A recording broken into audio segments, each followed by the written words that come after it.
अस्सलाम वालेकुम एवरीवन, कैसे हैं आप सब लोग। आई होप आप सब ठीक ठाक होंगे। मैं आज नए दिन नए व्लॉग के साथ आपकी खिदमत में हाज़िर हूँ।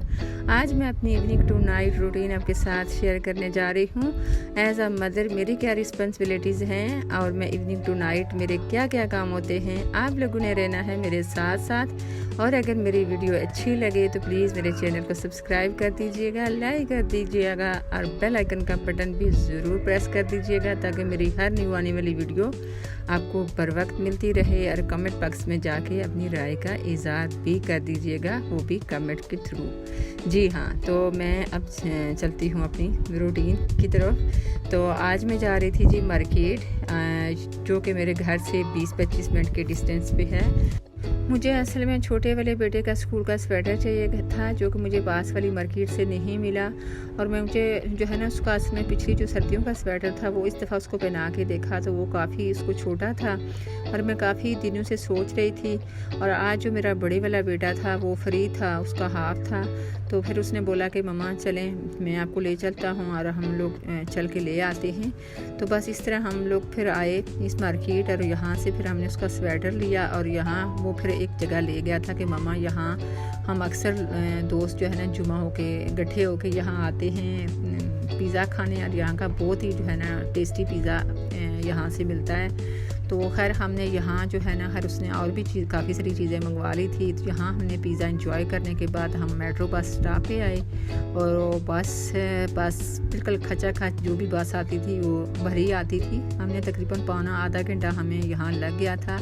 अब ये मगरिब के बाद का टाइम था और बस से फिर हमने आखिर एक बस में हमने बड़ी मुश्किल से हम इसके अंदर इंटर हुए, ये आप देख सकते हैं। इस कंडीशन में हम लोग घर पहुँचे और बस फिर मैं ये मटन रख के गई हुई थी चूल्हे पे, बड़ी वाली बेटी को बता के गई थी। और ये चने मेरे फ्रीज़ हुए थे, बॉईल करके फ्रीज़ किए थे। ये अनियन मैंने इसको फ्राई करना है और वो मैंने कच्ची जो है ना अनियन जूसर में कच्ची अनियन पे डाली है आधी, और ग्रीन चिलीज़ और दूसरी टमाटर डाले हैं 2 से 3।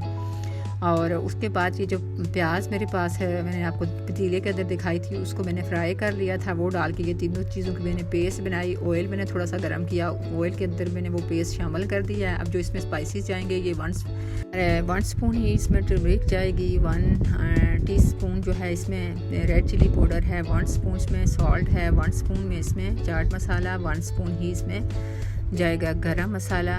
तो ये मसाले थे जो इसमें जाएंगे। अब इसमें मैंने शामिल कर दिए हैं पेस्ट में। अब इसको हमने कुक करना है। तो बस अभी ये है, इसमें पानी तो है लेकिन हमने इसमें जो मटन है वो शामिल कर देना है। बस मटन के अंदर जो है ना वो यखनी का पानी थोड़ा सही था, जो ने यखनी समेत ही मैंने इसमें शामिल कर दिया था क्योंकि मटन जो है वो हमारा अच्छे से गला हुआ नहीं था और इसमें जो है ना इसको अभी टाइम लगना था। तो फिर मैंने इसमें मटन जो है ना यखनी समेत ही, थोड़ी सी यखनी थी 2-3 स्पून हुई होगी, तो मैं उस समेत ही मैंने इसमें शामिल कर दिया। उसके बाद जी फिर मैंने इसको ऊपर से कवर अप कर दिया था और कवर अप करने के बाद जी जो है ना इसको मैं आहिस्ता आहिस्ता थोड़ी देर के बाद चेक करती रही। जब इसमें मटन अच्छे से गल गया फिर मैंने इसमें चने शामिल कर दिए थे। चने शामिल करने के बाद ये आप देख सकते हैं जो इसका पानी वानी था वो ड्राई हो चुका था। और अब मैंने इसको थोड़ा थोड़ा पानी डाल के तो चनों की भी भुनाई करनी है और मटन की भी, दोनों चीज़ों की भुनाई करने के बाद जी आपने जब देखें कि नीचे लगना शुरू हो गया है तो फिर थोड़ा सा पानी का छींटा दे के इसको आपने अच्छे से इसकी भुनाई करनी है। और भुनाई करने के बाद जी फिर आपने इसमें पानी शामिल करना है, लेकिन पानी जैसा आपको ठीक या पतला आपको इसके अंदर शोरबा चाहिए उस हिसाब से फिर आपने इसमें पानी जो है ना वो शामिल करना है। तो बस जी अब मैं ये देख रही थी कि मटन जो है वो टूट तो नहीं रहा। बहरहाल अब हमारे जो चने थे उनकी मैंने अच्छे से बुनाई करके अब इसमें मुझे पानी जितना डालना था वो मैंने उतने मुझे जो है ना इसमें डाल लिया था। और पानी शामिल करने के बाद जी आपने अगर तो आपका मटन अच्छे से गल गया है, चने और मटन दोनों चीज़ें, तो फिर इसको ऊपर से कवर अप करने की ज़रूरत नहीं है। अगर नहीं गले हुए तो फिर आपको इसको बेशक लो फ्लेम करके तो इसको ऊपर से कवर अप कर लें, तो बस आपको 10-15 मिनट में ये अच्छे से कुक हो जाएंगे। बहरहाल मेरा दोनों चीज़ें अच्छी से कुक हुई थी तो बस मैंने इसको ओपनली 10 से 15 मिनट इसी तरह कुक किया। और इसकी जो थी सालन था वो अच्छे से जब थिक हो गया तो फिर मैंने इसकी फ्लेम बंद की। और अब ये मैंने साथ ही सवैयाँ रख दी थी, सवैयों की खीर बना रही थी, क्योंकि मेरे जो है ना मैं घर आई हूँ तो मेरे आगे देवर देवरानी आए हुए थे। अजलान साहब आज हमारे हमसे मिलने आए थे, तो बस फिर मैंने साथ ही तंदूर के साथ रोटियां लगा ली थी। और साथ ही जो है ना फिर मैं अपनी बड़ी वाली बेटी को बोला कि वो सैलेड बना दे, तो बस जी उसने सैलेड बना दिया था। और साथ ये हमारी जो रोटियां थी वो भी रेडी हो गई थी। अब ये जो खीर थी इसको मैंने रूम टेम्परेचर पे पहले रखा। अब ये अच्छे से जो है ना वो ठंडी हो गई थी। अब मैं इसको किसी बाउल में डाल के तो फ्रिज में रखूँगी। जब ठंडी हो जाएगी तो फिर इसको सर्व करूँगी। और उसके बाद जी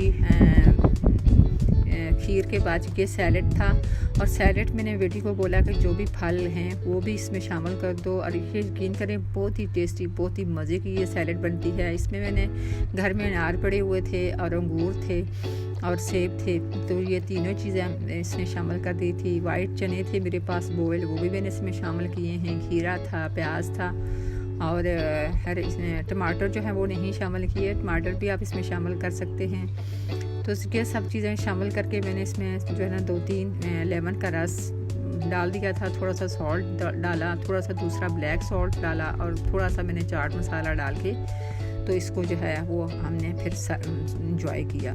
बाहर मैं और मेरा बड़ी वाले बेटा तो हम लोग दोनों खा के हुए थे। हमने ये फिर यही सैलेड वगैरह खाई, और बस खाना खाने के बाद फिर मैंने बर्तन वाश किए।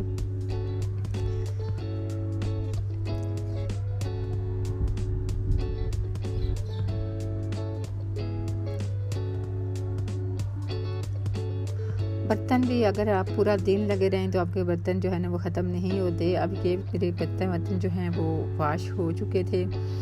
और उसके बाद ही फिर मैंने आटा जो है सुबह के लिए वो गूंद लिया था साथ ही। और बस इस तरह जो है ना मैंने आटा वाटा गूंदने के बाद किचन की क्लीनिंग वगैरह की। बस पूरी जो है ना मैंने सारी चीज़ें किचन की चीज़ें जो भी थी वो सब काम समेटने के बाद फिर मैं किचन से निकली हूँ। और फिर जो बात का जो टाइम था वो हमने फिर अजलान साहब के साथ हमने एंजॉय किया सब ने। तो बस ये अब मेरी जो किचन की क्लीनिंग वगैरह थी वो भी हो गई थी।